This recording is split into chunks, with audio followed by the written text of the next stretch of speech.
En la próxima serie de vídeos vamos a analizar lo que es un sólido rígido y, más importante, vamos a intentar explicar cuál es la dinámica o cómo se mueve el sólido rígido. Para ello, como siempre, os recomiendo que echéis mano de los libros y como referencias generales os recomiendo que vayáis tanto al Tipler y Mosca, a sus capítulos 9 y 10, como a Ohanian en el 12 o 13. Vale, ¿qué es un sólido rígido? Bueno, un sólido rígido es un sistema de partículas.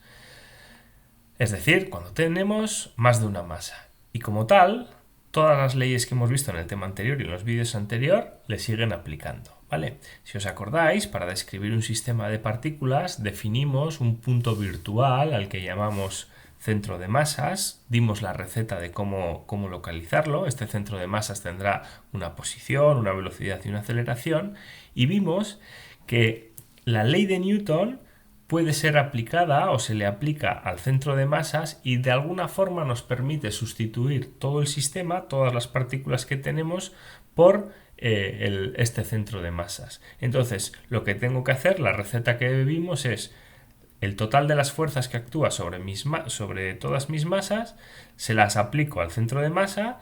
El centro de masas tiene una masa total m, que es la suma de todas las partículas, la suma de la masa de todas las partículas, ¿de acuerdo?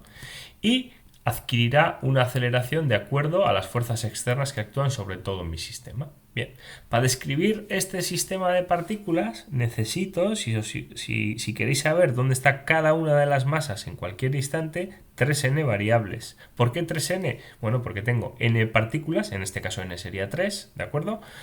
Pero si tuviese 4, 5, 6, pues los que sean, y cada partícula tiene un vector posición que tiene 3 componentes, x y z. Vale, pues un sólido rígido, como decía, es un sistema de partículas particular. ¿Cuál es la particularidad? Que la distancia relativa entre partículas, es decir, su forma, no puede cambiar. Matemáticamente se expresa de esta forma. Quiere decir que si yo cojo dos vectores posiciones cualquiera, r y j, por ejemplo, el 1 y el 2, que os los he dibujado aquí, la resta sería esto que os he puesto aquí en verde, pero en forma vectorial. Bueno, pues su módulo, esta distancia que hay aquí, no puede variar con el tiempo. Y de igual forma, si en vez de 1, 2 hubiera cogido la pareja 1, 3 o 2, 3, ¿de acuerdo? En la práctica, un sólido rígido, macroscópico, pues será cualquier objeto que no cambie de forma. Pues una escalera, una mesa, una esfera, un disco, lo que sea. Por supuesto, es una idealización, no existe tal sólido rígido. Quiere decir, si sobre una mesa, sobre una escalera, sobre lo que sea, aplico la fuerza suficiente, conseguiré deformarlo y perderá esta propiedad. Bueno, dentro del régimen de fuerzas que vamos a utilizar, vamos a suponer que esto se mantiene bien, ¿de acuerdo? Que nuestro sólido no cambia de forma. Bueno, pues automáticamente eso tiene una implicación importante, y es que para describir mi sólido rígido, es decir, para saber dónde está y cómo está orientado mi sólido rígido, ya no necesito 3n variables, no necesito un vector por cada una de mis partículas, ¿de acuerdo? Simplemente necesito 6 variables. No os lo voy a demostrar, pero básicamente podéis imaginaros cuáles son estas 6 variables. Y una es la localización de cualquier punto del sólido, que típicamente vuelve a ser el centro de masas, ¿de acuerdo? Aquí os he dibujado un sólido, aquí es mi sistema de referencia, suponed que aquí está el centro de masas, ¿vale? Bueno, pues este sería RCM, y como tiene 3 componentes, pues este se lleva 3 variables. Y luego, ¿de acuerdo? Necesitaría saber la orientación relativa, como no cambia de forma, con que me den 3 ángulos, que típicamente son los ángulos de Euler, la orientación relativa de este sólido. Y con eso ya sé describir la posición de mi sólido rígido o de mi sistema de partículas en la que la distancia no cambia, ¿vale? Vale, pues ¿cómo se mueve un sólido rígido? Un sólido rígido, esto implica que su movimiento será una traslación, que normalmente es la traslación del centro de masas, y una rotación en torno a unos ejes, ¿de acuerdo? Mirad, aquí, mediante un ejemplo, se ve muy fácil. Esto es un martillo, que lo consideramos como un sólido rígido porque no va a cambiar de forma. El centro de masas del martillo, pues no está en el medio, está en algún lado por ahí, ¿de acuerdo? Porque al ser esto de hierro y esto de madera, pues no está en el centro geométrico, sino que está más hacia la zona del hierro.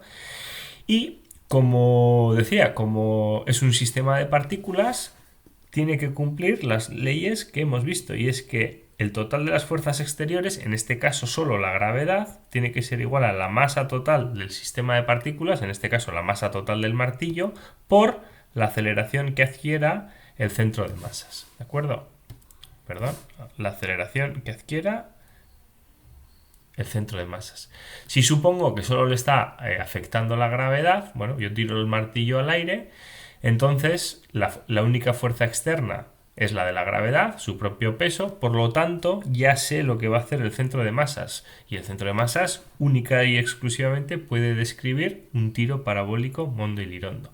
Pero en torno a ese centro de masas se va a crear una rotación que es la que tenemos que aprender a describir. ¿De acuerdo? Entonces esto es un ejemplo de cómo el sólido rígido se movería, que es una traslación más una rotación. ¿De acuerdo? En el caso más general posible, este eje de rotación, que en este caso sale de la pantalla hacia vosotros y en todo momento permanece perpendicular al plano, digamos, y una rotación perfecta, podría cambiar de orientación y podría hacer cosas raras. Nosotros no vamos a ver ningún tipo de esas rotaciones más complejas en las que el eje de rotación varía con el tiempo. Nuestro eje de rotación va a ser siempre fácilmente identificable y visible. O pasa por el centro de masas, como es en este caso, que la rotación está siendo en torno al centro de masas, o en algunos otros casos, por ejemplo, imaginaros, será un punto fijo, una barra, imaginaos el típico caso de una barra que está girando así, vale, pues el centro de masas está aquí, no gira con respecto al centro de masas, pero es fácilmente identificable que el eje de rotación va hacia vosotros, ¿vale? Aquí os he puesto una simulación que podéis jugar. Esto es un pantallazo de la simulación y como veis aquí tenéis un bolo. En este bolo podéis indicar ciertos puntos, entre ellos el centro de masas aquí en rojo, y una vez más veis como el centro de masas describe un tiro parabólico perfecto y el resto va dejando un rastro de la rotación en torno al centro de masas, ¿vale? Como acabamos de decir que un sólido rígido se mueve como una traslación más una rotación, bueno, pues vamos a recordar brevemente lo que era el movimiento circular, ¿vale? Bien, tengo aquí un ventilador, ¿vale? Voy a considerar este ventilador como un sólido rígido. Está girando en torno a su eje de simetría el eje Z, que por supuesto pasa por el centro de masas, aquí, ¿vale? Entonces, si yo me preocupo de este punto P del sólido rígido, ¿vale? Este de aquí, bueno, pues si os acordáis, el ángulo que describe este punto P en cierto intervalo de tiempo, lo que tenéis aquí dibujado, se definía como el arco que ha hecho, esta distancia que os estoy dibujando en metros, aquí, dividido entre el radio de giro. Por supuesto, metros entre metros se simplifica esa dimensional y a eso es a lo que llamamos radianes, ¿vale? Eso es el ángulo, esa es la definición de un ángulo. Lo que mide este arco en metros, o bueno, en longitud, y entre lo que mide este radio. Vale, si está quieto, bueno, pues el valor del ángulo será el que sea, pero si está en movimiento, en un instante posterior, este punto P habrá venido hasta aquí. Entonces ya el ángulo habrá cambiado de valor y será todo esto de aquí, ¿de acuerdo? Entonces, para describir eso, si os acordáis, definimos lo que era la velocidad angular, que no es más que decir cuánto cambia el ángulo en un intervalo de tiempo. La división entre lo que cambia el ángulo entre el tiempo que necesita, ¿vale? Y si lo que me interesaba era, si os acordáis, no la velocidad angular media, que es esto de aquí, sino la velocidad angular en un instante concreto de tiempo, bueno, pues entonces tenía que hacer esta expresión, llevarla al límite de delta t cuando tiende a cero. Y eso era la definición de la derivada. Entonces, omega, que es la velocidad angular instantánea, es la derivada del ángulo con respecto del tiempo. De igual forma, definimos la aceleración angular, que es cuánto cambia la velocidad angular en un intervalo de tiempo. ¿De acuerdo? Y otra vez más, si me interesa la aceleración angular instantánea, porque está variando con el tiempo, bueno, pues lo que tengo que hacer es hacer el límite otra vez del intervalo de tiempo sea cero, de tal forma que omega final y omega inicial estén uno encima del otro, ¿vale? Y eso es la derivada de omega con respecto del tiempo. Muy bien, como se trata del movimiento circular, podemos definir ciertas magnitudes como el periodo, que es el tiempo que tarda este punto en dar toda una vuelta o su inverso al que llamamos frecuencia, ¿vale? ¿Qué es lo más importante en el sólido rígido? Bueno, lo más importante, que es que lo tendrá ciertas implicaciones como veremos en los próximos vídeos, es que todos estos puntos de aquí, que he llamado R1, R2 y R3 del sólido rígido, todos giran con la misma velocidad angular. Y eso es fácil de ver, porque tenemos que, fijaros, todos en un intervalo de tiempo, aunque aquí suponed que esta es mi recta, todos hacen la misma cantidad de ángulo, el mismo ángulo, no el mismo arco, lo iba a decir mal, ¿de acuerdo? Entonces, si de aquí despejamos el arco, ¿vale?